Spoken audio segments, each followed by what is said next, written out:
brakes, gets it stopped, and it's Daniel Berejney who's going to take the win. Yes! Come on! Come on! Get in there, my boy! The F1 Esports Pro Series. 10 Formula 1 teams. 5.8 million viewers. $500,000 up for grabs. The series that takes Formula 1 to the virtual stage. Only one winner. Alfa Romeo Racing ORLEN have been on an incredible journey in the F1 Esports Series. 13 of 13, it's Daniel Berejney who is the winner in Monza. Another win in the F1 Esports Pro Series. Partnered with Veloce since the very beginning, Alfa are going for that top spot. My name is James Doherty, team manager of Alfa Romeo Racing ORLEN, and today we're going to be winding back the clock as we look into the journey of both Alfa Romeo and Veloce that they have been together over the past 2.5 years. This is Alfa Romeo Racing ORLEN F1 Esports journey.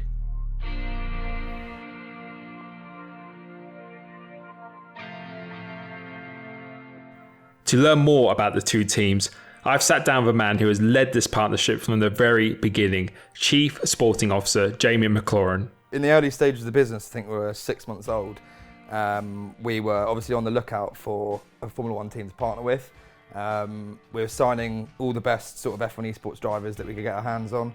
And at that point, we sort of were using our network in the real world to discuss with various teams, what esports was, because it was new to those guys. We were still trying to obviously find our feet as a business. Unfortunately, we secured a partnership with Sauber. From there, it was really the moment that we built Veloce and grew as a team. And Sven Zerner's out of shape. Surely that gives the Sauber the opportunity. Sauber goes to the outside line. Can he go all the way around the outside at 13? Lovely move. So let's go back to the very first season of a relationship together. How was that first season for you? Yeah, it was lots of ups and downs actually. It was we had the Sautunch brothers, Sally and Sonach, and Alec van der Waal. So we signed all of them from the pro draft, and we actually went into the season very confident that we could really do well. Between them, look to the left because there comes Sally Sautunch. Back up the inside of two drivers, all the way around the outside. Can't quite do it. Has a little nose towards the inside. Oh, he's too far back. No. Sautunch forces his way through. The Renault goes in deep. Did you saw it, Chris? I saw it. Don't worry, I'm watching as well. Oh, and there comes Sally Sautunch. He gets past Brendan Lee as well. So Sally Sautunch finishes in 4th place. We obviously learnt a lot that year. We finished 3rd. We had a race win with Sally at Germany, which I think if you remember back to his reaction when he was punching the steering wheel, that was a nice moment for him and for us as a team, obviously. So yeah, I think look back on that year and think as a first one, it was a successful one, but it was a lot of things we'd learnt and things we took into the next series. With just a single race win under their belts, Sauber Esports managed to take home P3 results in the constructor standings. But like every F1 Esports team, Alfa Romeo was very much looking forward to 2019, with Danny Berejney, new recruit Kimi Larson joining Sally Sautunch for his 2nd year with the team. What was the conversation like coming back to Alfa? To be honest, cars are vehicle in F1 Esports, so I want to race in a team that is not the best because all teams are vehicle, feels like the most like my family. And this is Veloce Esports and Alfa Romeo Racing at the moment. They were the one who secured a great offer for myself, so I can have a safe future. I don't need to go to school, I don't need to work somewhere else. This is my full-time job, so I can put 100% focus on what I love doing, and that's racing.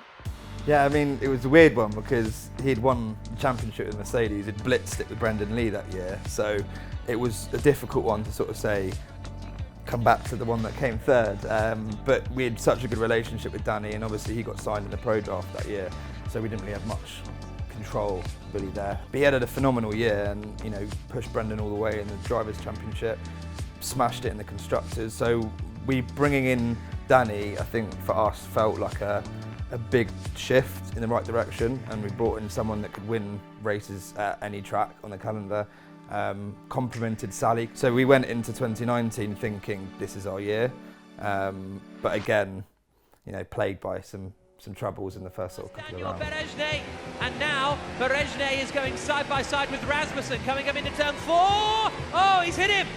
Round goes Daniel Berejne. What a disaster for the Alfa Romeo driver. Oh man! What a stupid man. I broke my brake, man. I broke my brake. I literally can't stop, man. Oh, Berejne seems to have a problem with his rig, it seems. And so he's dropping back down the order. He was there in the fight for the net lead. Looking back to the 2019 F1 Esports season, it's quite frustrating for me, but also I'm quite relieved that still after a season like that, I could secure a P3 position in the driver's standings, and also we finished P3 with Alfa Romeo in the Constructors' Championship.